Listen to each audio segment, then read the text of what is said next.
folks. So I did go to my doctor's appointment yesterday. My MRI was done on my back, and I tell you, it was not pleasant. The time that they had me scheduled for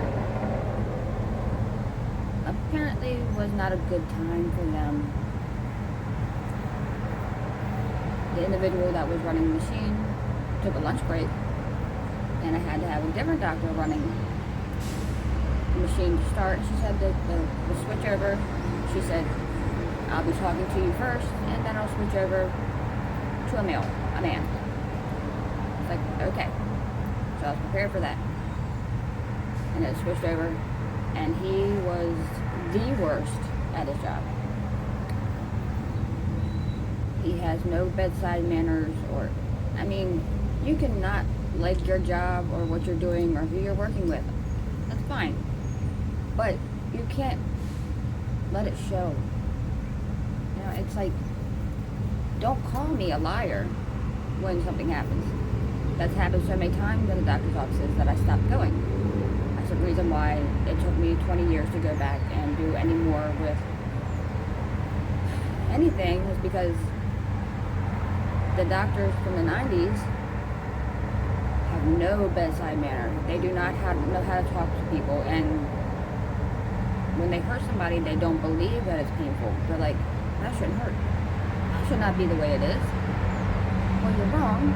And when you switched up the people, he didn't understand. He didn't know that I was supposed to get a lower dose of the dye, the contrast, because of my weight, and then he gave me a full dose of the contrast because she was on her lunch.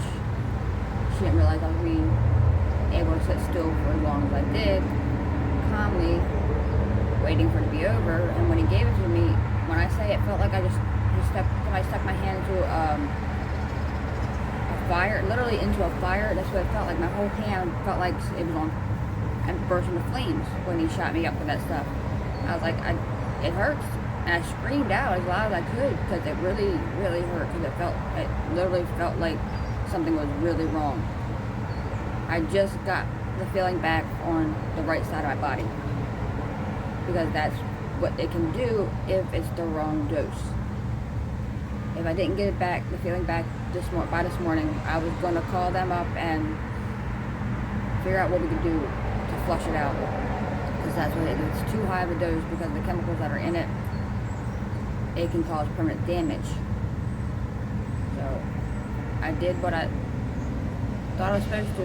I moved around as much as I could throughout the day afterwards, and it just tried to get it moving through me a little bit faster, and it didn't work at first. So I said, you know what, my warning, if it's not better. I woke up a couple times with pain from it, and once I finally got in a comfortable position, I slept for a couple hours, and then I woke up and the pain's gone. Stiff still, but the pain's gone, stiffness is fine. I can deal with the stiffness as long as I didn't lose the ability to move my fingers and my hands and my legs and my feet, which I thought for sure I was going to lose that. When I went down, I could feel it go all the way down my body. The heat from my hand moving down my whole body. I was like, this is very odd, because normally it's left side that causes that to happen, not the right. And I'm glad that I chose the right side to get my IV in, because if I had it on the left side, it would have caused problems with my heart immediately. But I'm okay. I made it. And I'm not going to let that person deter me from going to my other appointments when they come up. It's just a look on his face I can't get out of my head. I think it's because I live with someone who makes that same look when they're not believing anything I'm saying. They're like, Did it smell bad? Did my opinion smell bad? Did my truth smell bad? Because that's what it looks like. It looks like you smell something really rancid. Oh well, anyway. It's not professional to roll your eyes and make a disgusted face. That's all I'm saying. So, if you have a doctor do that to you, find another doctor. Don't give up on your life. I love you guys. Stay safe, stay healthy. Bye.